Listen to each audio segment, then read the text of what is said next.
Good afternoon, traders. This is Christian Farmhertz, Tribeca Trade Group, and this is your end of day market video for Tuesday, May 3rd. Well, a little bit more chop than anything else for the overall indices today, but there was definitely some bright spots and a little bit different than yesterday, just to kind of keep you off your toes what this market is generally doing on a day-to-day basis. S&P was up for the day, up 40 basis points. It did climb from the open about 30 basis points, so that's not bad. Qs were more chopped than anything else today. They finished up 10 basis points. It looked like they tried to rally a couple times, really couldn't take out the overnight highs and managed just to kind of chop for the remaining of the day. Small caps were the outperformer for the day, as well as micro caps. So a little bit different participation there. IWM up 80 basis points. Right, that has been kind of a beaten up area. But as we know, beaten up areas can bounce a little bit. The VIX, we're going to talk about that in a minute, down pretty decently. Where did we close today for the VIX? Below 30. So that was something that I talked about a couple times in the trading room today, is that, the VIX opened up around like a 32, 31, 32. And I was talking about the range. I basically said, hey, if the VIX gets back above 32, maybe be a little bit more defensive. Look to kind of press a little bit to the downside on the indices, or if it chops around and kind of does what it did today, which was just kind of grind lower to finish below 30, then that you had some trading available on the long side, right? That's the easiest way to kind of look at it, in terms of where we were just a few days ago. So why don't I start with that? Start off with the VIX, and then we'll talk about some of the relative strength areas of the day, which I think were really interesting. I'm going to throw something out pretty very simple, but sometimes we overlook simple things in this market. So we did get, yesterday, remember, just to kind of rehash yesterday, was, the indices went lower and snapped back, right? Same thing with the VIX. It got to levels basically where it was at the end of February and trailed off from there, and is now kind of sitting back in this range of where we were last week. But here's a simple thing, like what's kind of crazier, a little bit mind-boggling, that it's the simple right now, and it will change. These things always change, but right now, if you've been selling your equities or going short once the VIX gets to 20, right, that has been working. And then when the VIX gets back to a 35, adding some exposure as the volatility increases.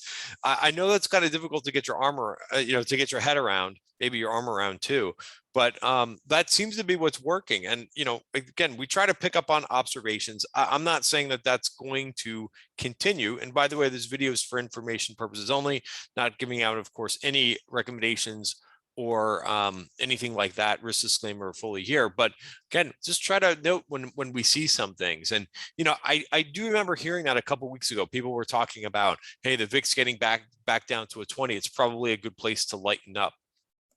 That has worked.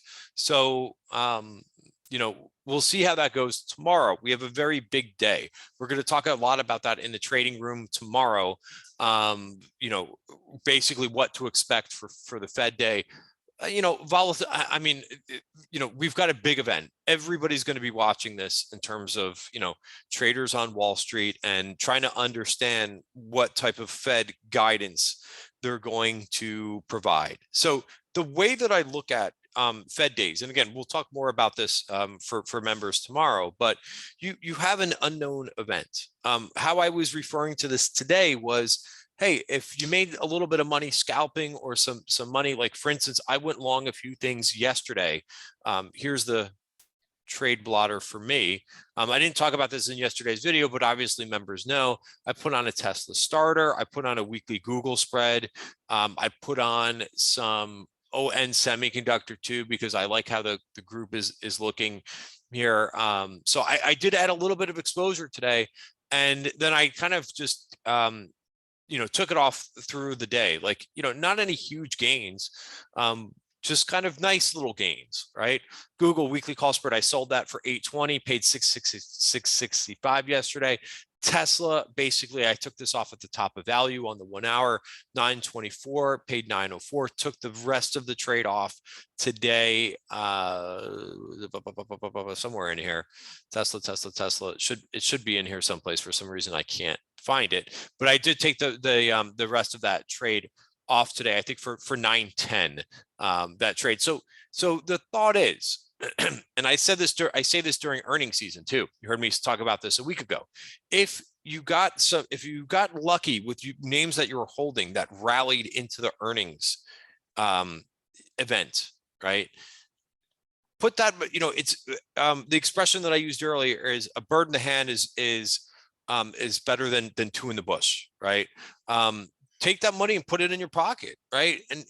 And try not to mess, in my opinion, again, this is all what I do. I'm not giving out any advice, but I think that is a much better trade than trying to deal with a very uncertain event. I know some traders, right? They do get into like the bettors mentality, right? I think this is going to happen for Fed, or I think you got to kind of go with what's 100%, right? Or what's close to 100%, right? If you make money on a trade, it's rallying into the Fed day. It's a gift. Take it, put it in your pocket, and then deal with the next event, right? And I think that played out very well. I think I talked about that concept with earnings prior to when all the big names reported, because there was a couple of names that did rally into their number, right? It's a very simplistic strategy, but why it's difficult is because everybody wants more money, right? There's greed that happens all the time in people's trading. Instead of taking the money, sometimes people like to wait, to bet on things. So I view tomorrow as a very difficult thing that's going to happen tomorrow. 2 o'clock Fed meeting, and then 2:30, which is the press conference, which that's really where this market is going to move, is during the press conference and how Powell is going to answer the questions, right? So it'll be interesting. One area that I haven't looked at any of the indices yet, and I'll do that in just a second. But one area that I think is kind of interesting is Bitcoin, right? I actually put on a lotto play for Bitcoin for tomorrow.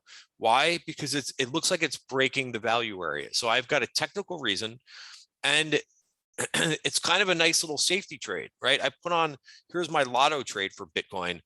So again, this is not huge exposure. It's just taking a shot at something, right? It's a binary event, just like earnings, right? So I put on BITO, which is the one ETF that tracks this, right? And I put on the 23, this week's 23 put just for 44 cents. So if the trade doesn't work, I'm going to lose 44 cents, right? That's how it works. But if this thing really breaks, and if the Fed is hawkish tomorrow, right? If they're steadfast against inflation, I would think that risk assets are going to sell off, one of which is Bitcoin.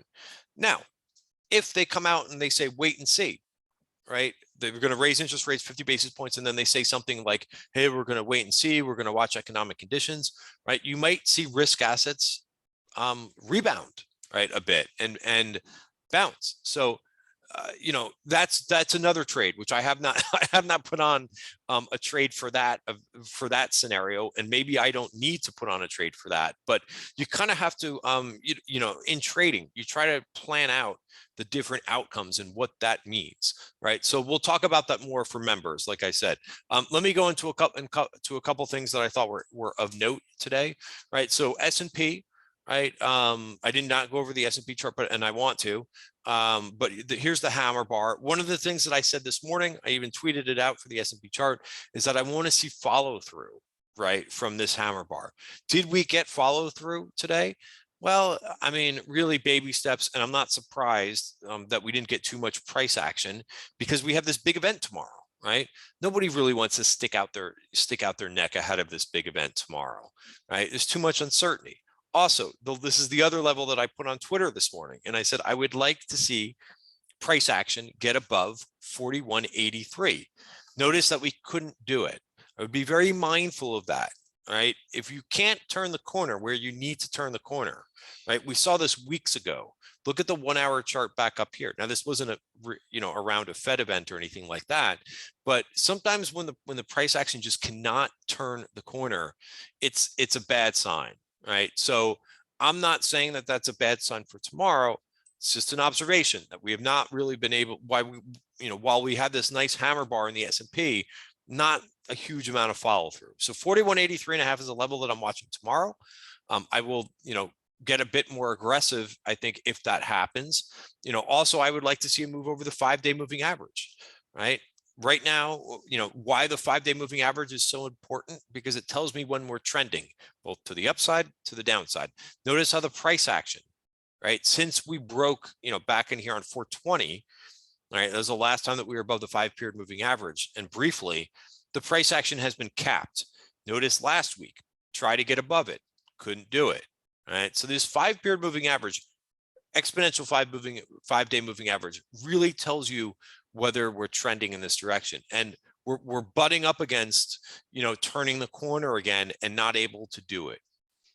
Tomorrow will be a pivotal day, in my opinion. Okay. So that's S&P.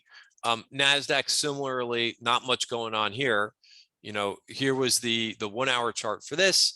Yes, inside value, but really just couldn't do much, right? And then, of course, the Russell, which, in my opinion, if you're looking for a short, I'm kind of waiting for this to materialize a little bit. I was in a short on Friday.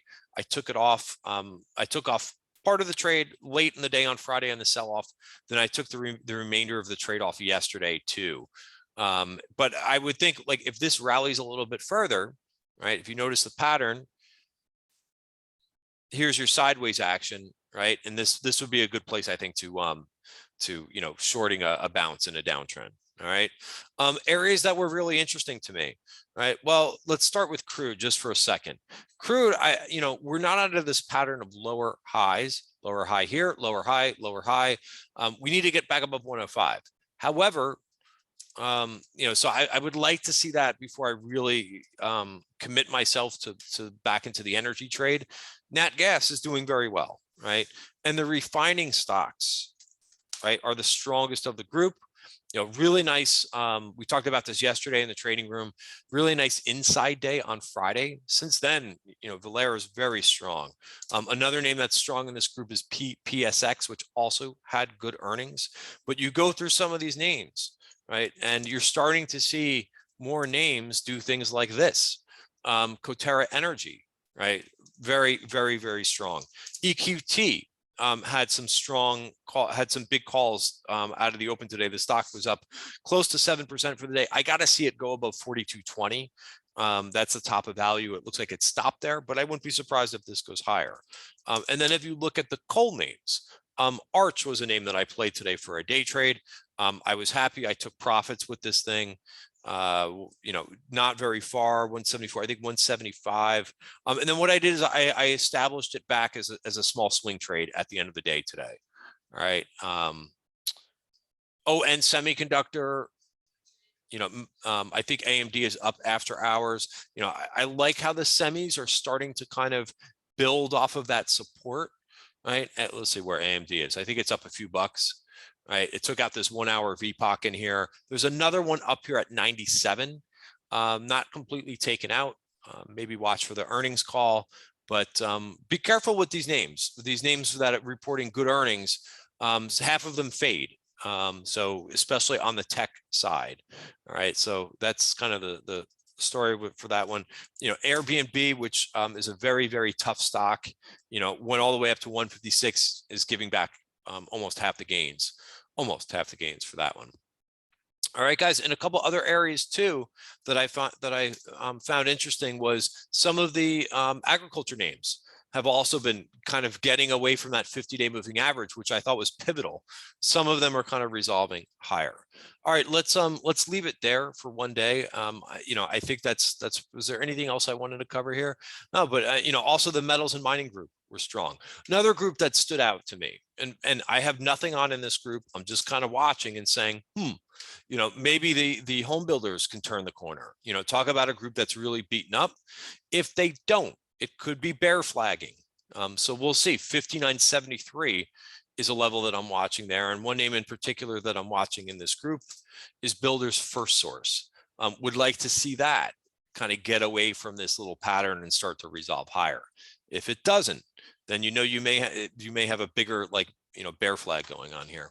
All right, guys, that's it for the day. Have a great night, and I'll see you back in the trading room tomorrow.